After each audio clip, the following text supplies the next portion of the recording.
नमस्कार दोस्तों, आज मैं आप लोग के लिए एसएससी जेईई 2024 के जनरल अवेयरनेस में पूछे गए से प्रश्न लेके आया हूँ। जिन लोगों को इसका पीडीएफ चाहिए वो हमारे टेलीग्राम या व्हाट्सएप ग्रुप पे जुड़ सकते हैं। डिस्क्रिप्शन लिंक दे दिया गया है। पहला प्रश्न है, किस केंद्र शासित प्रदेश में काठ एवं दाह कृषि को दीपा कहा जाता है?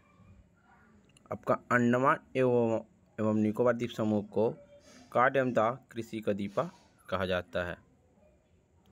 In which year was the integrated child development scheme launch in India? 1975 ईस्वी में लॉन्च किया गया था चाइल्ड डेवलपमेंट स्कीम को। निम्नलिखित में से किस राज्य के पश्चिम भाग में शुष्क मृदा का विकास हुआ है? तो शुष्क मृदा का विकास आपका राजस्थान राज्य में हुआ है। निम्नलिखित में से किस वैज्ञानिक ने पहली बार तालाब के पानी में मुक्त जीवित कोशिकाओं की खोज की थी? तो आपका एंटोन ल्यूवेनहॉक ने खोज की थी तालाब के पानी में मुक्त जीवित कोशिकाओं की। 1830 के दशक में किस स्कॉटिश व्यक्ति को ईस्ट इंडिया कंपनी ने बंगाल और बिहार के देसी स्कूलों में शिक्षा और प्रगति पर रिपोर्ट तैयार करने के लिए नियुक्ति किया गया था? तो विलियम एडम को 1830 ईस्वी में बंगाल और बिहार के देसी स्कूलों में शिक्षा प्रगति पर रिपोर्ट तैयार करने के लिए नियुक्त किया गया था, विलियम एडम को। भारत के संविधान उद्देश्य के 42वें संविधान संशोधन अधिनियम में राष्ट्र की एकता शब्दों के स्थान पर कौन से शब्द को प्रतिस्थापित किया गया? तो राष्ट्र की एकता और अखंडता को स्थापित किया गया था। कब? 42वां संविधान संशोधन 1976 में।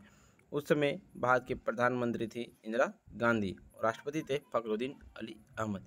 इसमें आपका 10 मौलिक कर्तव्य जोड़ा गया। अनुच्छेद आपका 51A में भाग 4A में किस देश से लिया गया मौलिक कर्तव्य? तो रूस देश से लिया गया था। किस समिति की सिफारिश के आधार पर आरबीआई ने एनबीएफसी एमएफआईएस के लिए एक व्यापक नियामक ढांचा प्रस्तुत किया है? तो मालेगाम समिति को प्रस्तुत किया है। 29 और 30 अप्रैल 2023 को जापान में आयोजित G7 देशों के डिजिटल प्रौद्योगिकी मंत्रियों की बैठक में किस मंत्री ने भारतीय प्रतिनिधित्व का नेतृत्व किया था? अश्विनी वैष्णव ने किए थे। वर्तमान में अश्विनी वैष्णव आपका रेल मंत्री हैं। 2011 के जनगणना के अनुसार किस राज्य में ऋणात्मक जनसंख्या वृद्धि दर दर्ज की गई थी? तो नागालैंड राज्य में वृद्धि दर ऋणात्मक संख्या दर्ज की गई थी। 2011 की जनगणना के अनुसार सर्वाधिक जनसंख्या वाला राज्य आपका उत्तर प्रदेश है। सर्वाधिक घनत्व वाला राज्य जनसंख्या में बिहार है।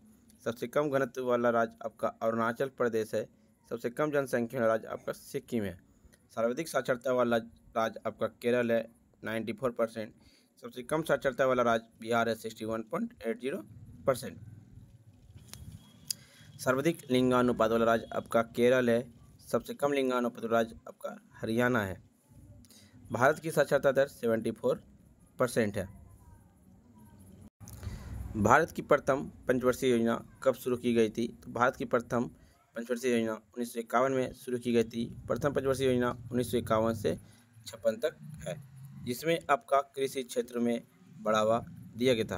और पंचवर्षीय योजना के आयोग के अध्यक्ष जो होते थे भारत के प्रधानमंत्री पंडित जवाहरलाल नेहरू प्रथम पंचवर्षीय योजना के अध्यक्ष थे। ओजोन परत के क्षरण के घातक प्रभावों को समझने के बाद किस कार्यक्रम के तहत CFC को उपयोग पर प्रतिबंध लगाने का निर्णय लिया गया? तो संयुक्त राष्ट्र पर्यावरण कार्यक्रम के अधिनियम के अनुसार CFC के उपयोग पर प्रतिबंध लगाने का निर्णय लिया गया है। सितंबर 2023 में दिल्ली में यशोभूमि कन्वेंशन सेंटर का उद्घाटन किसने किया? तो भारत के यशस्वी प्रधानमंत्री नरेंद्र मोदी ने दिल्ली में यशोभूमि कन्वेंशन सेंटर का उद्घाटन किए थे। पाल शासक ने भारत के किस प्रांत में अपना प्रभुत्व स्थापित किया था? तो पाल शासक ने बंगाल में अपना प्रभुत्व स्थापित किया था।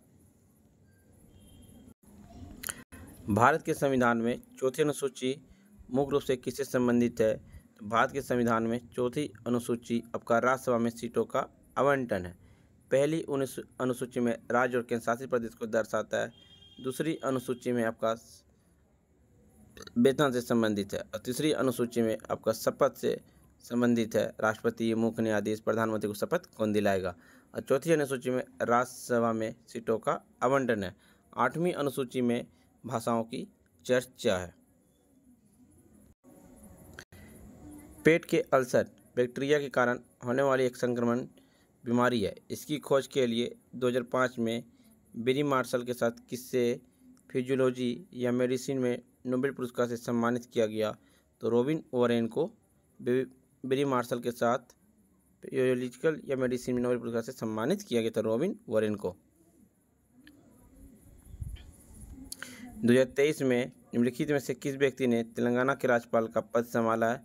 तो तमिलिसई सौंदरराजन को तेलंगाना के राज्यपाल का पद संभाला है। एक पूछा गया राष्ट्रीय आय प्रकलन करते समय निम्नलिखित में से क्या शामिल नहीं किया जाता है। फेरी वाले द्वारा बेचा जाने वाला सामान, गृहिणियों की सेवाएं, किचन गार्डन में सब्जी उत्पादन, सभी 1, 2 और 3 को सभी को गणना नहीं किया जाता है। फिल्म कश्मीर की कली के लिए संगीत किसने दिया था। तो फिल्म कश्मीर के लिए कली के संगीत ओपी नैयर ने दिए थे। राजस्थान का सबसे बड़ा नदी तंत्र कौन सा है। तो लूनी नदी है। लूनी नदी आपका गुजरात के कच्छ में गायब हो जाती है। जब कोशिका संलयन के दौरान 2 न्यूक्ली एक साथ मिलकर एक न्यूक्लियस बनाते हैं तो उसे क्या कहा जाता है। तो युग्म केंद्रक कहा जाता है। मार्च 2023 में nationalist democratic progressive party NDPP के किस नेता ने नागालैंड के 5वें मुख्यमंत्री के रूप में शपथ लिया। तो नेफ्यू रियो ने लिया था। 5 दिन और 5 रात का भ्रमण शुरू करने से पहले श्री पटेल ने अपने सभी विद्यार्थियों को बैटरी चालित फ्लैश लाइट प्रदान की। उसने उन्हें स्पेयर के रूप में उपयोग करने के लिए कुछ अतिरिक्त बैटरियां भी दी। तब श्री पटेल ने उनसे पूछा कि क्या वे जानते हैं कि बैटरियां किस प्रकार बिजली उत्पन्न करेगी और उनकी सहायता करेगी। आपके अनुसार उसके प्रश्न का सही उत्तर क्या है। तो बिजली का उत्पादन बैटरी में संग्रहित रसायनों द्वारा किया जाता है। आवर्त सारणी निम्नलिखित में से किस वर्ग ग्रुप में धात्विक तत्व चांदी पाया जाता है। तो वर्ग 11 में धात्विक तत्व चांदी पाया जाता है। चांदी का रासायनिक सूत्र Ag होता है। भारत की जनगणना 2011 के अनुसार किस केंद्र शासित प्रदेश में निम्नलिखित में से किस समूह की शहरी जनसंख्या सबसे अधिक है। तो चंडीगढ़ और लक्षद्वीप की संख्या सर्वाधिक है शहरी क्षेत्रों में। मई 2023 में मेरी लाइफ ऐप को भूपेंद्र यादव से संबंध मंत्रालय द्वारा लॉन्च किया गया था। ये कौन सा मंत्रालय था। तो पर्यावरण, वन, जलवायु परिवर्तन मंत्रालय था। 857 के आंदोलन के दौरान किस तारीख को मेरठ छावनी में सैन्य विद्रोह हुआ था। तो 10 मई 857 को हुआ था। मेरठ छावनी में 34 कैंटेर के मंगल पांडे से सेना थे। आज़ादी मेरा जन्म अधिकार है और मैं इसे लेकर रहूँगा का नारा देकर भारतीयों को किसने प्रेरित किया। तो बाल गंगाधर तिलक ने प्रेरित किए थे। भारत के संविधान के अनुच्छेद 58 के अनुसार कोई व्यक्ति तब तक राष्ट्रपति पद पर चुनाव के लिए पात्र नहीं होगा जब तक कि वह भारत का नागरिक ना हो, देश की आयु पूरी ना कर ले और लोकसभा के सदस्य के रूप में चुनाव के लिए योग्य ना हो। 35 वर्ष होना अनिवार्य भारत के राष्ट्रपति बनने के लिए। उपराष्ट्रपति के लिए 35 वर्ष, राज्यपाल के लिए 35 वर्ष, प्रधानमंत्री बनने के लिए 25 वर्ष, प्रधानमंत्री बनने के लिए 25 वर्ष, राज्यसभा का सदस्य बनने के लिए 30 वर्ष, विधानसभा का सदस्य बनने के लिए 25 वर्ष, विधान परिषद का सदस्य बनने के लिए 30 वर्ष।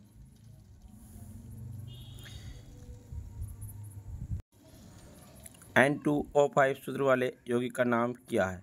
तो N2O5 सूत्र वाले डाई नाइट्रोजन पेंटॉक्साइड रासायनिक सूत्र है।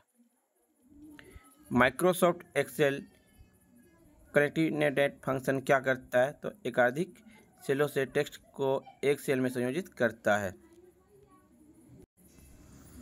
सिलिका कनिष्काओं की उपस्थिति के कारण स्पंज की किस जाति को आमतौर पर ग्लास स्पंज कहा जाता है?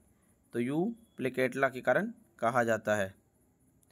संविधान सभा में राज्य के नीति निर्देशक सिद्धांतों के विरुद्ध मुख्य आपत्ति क्या थी? तो उनकी प्रकृति न्यायोचित नहीं थी। खास श्रृंखला में सबसे बड़ी आबादी निम्नलिखित में से किसकी है? तो खास श्रृंखला में सबसे बड़ी आबादी विघटनकर्ता का होता है। वह प्रक्रिया जिसके द्वारा अणु उच्च सांद्रता वाले क्षेत्र से निम्न सांद्रता वाले क्षेत्र में चले जाते हैं तो क्या कहलाती है? तो विसरण कहलाती है। कला रामनाथ निम्नलिखित में से किस घराने से संबंधित है? तो कला रामनाथ आपका मेवाती घराने से संबंधित है। मिर्च को तीखा स्वाद किस रासायनिक यौगिक के कारण होता है? तो कैप्सिन के कारण मिर्च का तीखा स्वाद होता है, कैप्सिन के कारण। माइक्रोसॉफ्ट एक्सेल शीट के संदर्भ में वर्कबुक शब्द का क्या अर्थ है? तो माइक्रोसॉफ्ट एक्सेल शीट के संदर्भ में वर्कबुक शब्द का अर्थ होता है संपूर्ण माइक्रोसॉफ्ट एक्सेल फाइल। मूंगफली के शीतल दावन पर तेल निकलता है या डैश की उपस्थिति को इंगित करता है? तो वसा की उपस्थिति को इंगित करता है।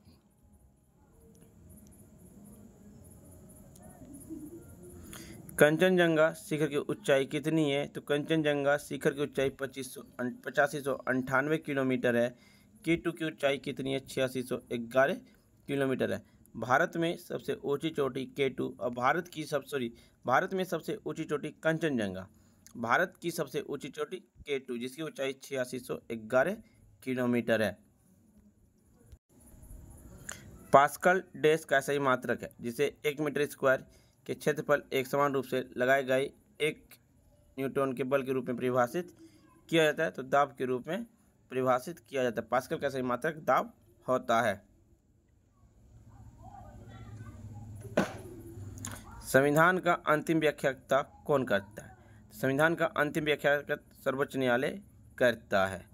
अभी सर्वोच्च न्यायालय के मुख्य न्यायाधीश हैं DY चंद्रचूड़ जो भारत के 50वें मुख्य न्यायाधीश के हैं। निम्नलिखित में से कौन सा रूपांतरित चट्टानों के निर्माण का एक उदाहरण है? तो स्लेट का निर्माण यह आपका रूपांतरित चट्टानों के निर्माण का एक उदाहरण है।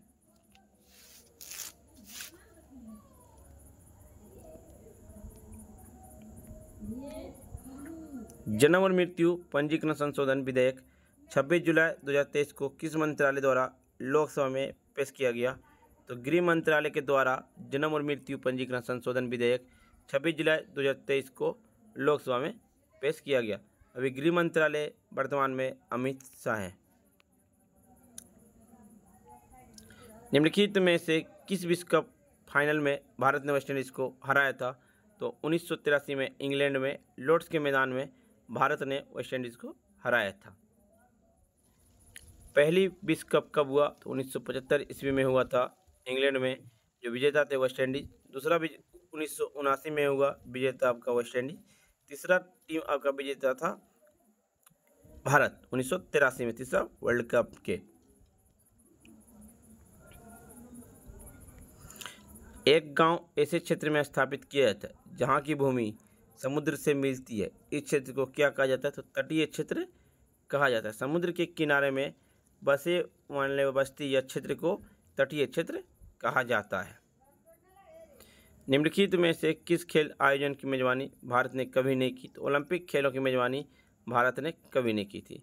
राष्ट्रमंडल खेल की मेजबानी भारत ने 2010 में दिल्ली में किया था। ICC पुरुष विश्व कप क्रिकेट का आयोजन 2011 2023 की मेजबानी की थी वर्ल्ड कप की।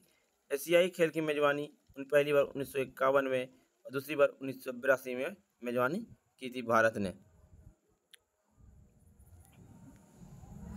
निम्नलिखित में से किस राज्य ने कच्चे घरों को पक्के घरों में बदलने के उद्देश्य से मोह घर या मेरा घर योजना शुरू किया था? तो उड़ीसा राज्य ने शुरू किया था पक्के घरों को कच्चे घरों को पक्के घरों में बदलने के लिए। मंद पिच लेकिन तेज ध्वनि में डैश होता है, तो निम्न आवृत्ति और उच्च आयाम में होता है। जातिगत समानता का प्रचार के लिए ज्योतिबा फुले ने निम्नलिखित में से किस संगठन की स्थापना की थी?